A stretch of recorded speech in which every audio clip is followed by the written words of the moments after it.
The Montana GOP convention recently happened, and they featured an outhouse labeled Obama's library.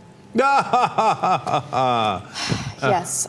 Inside, a fake birth certificate for Barack Hussein Obama made a reference to the, disproven controversy over the president's origins. It was stamped bullshit.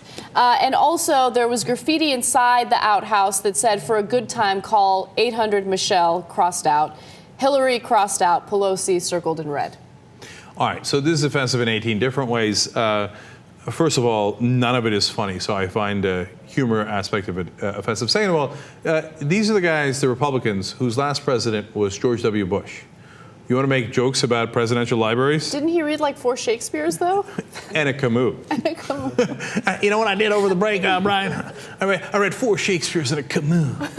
Okay, so please spare me the presidential library jokes. They put in the bullet holes in the Obama presidential library / outhouse is, come on, you know that's too much. You know that's too far, right? But as if that wasn't classless enough, and as if the outhouse wasn't classless enough, to put Michelle and Hillary and cross them out, and then circling Pelosi, it actually makes me a little sicker than anything else. Like what does that mean? She's okay for you to try that? I don't know. You know, it's just disgusting. gross. Yeah. It's gross. And this is the actual Montana GOP. It's not like, oh, it's some fringe guy who was, an assistant to the assistant or anything like that. They do this, and Newt Gingrich was there speaking, and they're all laughing about it, like, no, it's not funny. It's ridiculous. This is a major political party. There has to be some bounds of decency. I don't know. I don't even know what to say about this story. Mm-hmm. I feel like you can expect the worst from the GOP.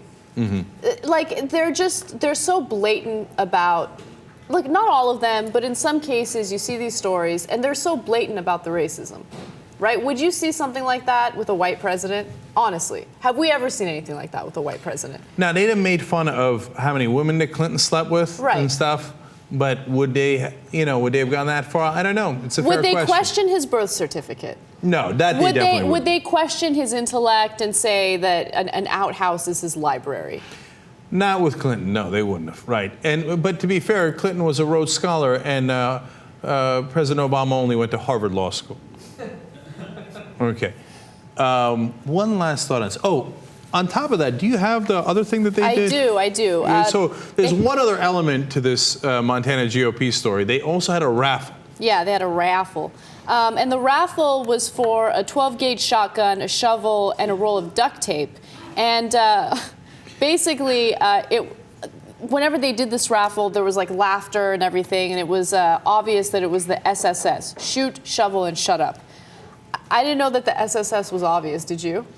I never heard of it in my life. Me either. Luckily, I've never used duct tape on anybody or anything. I've never needed a shovel to bury them after I shot them.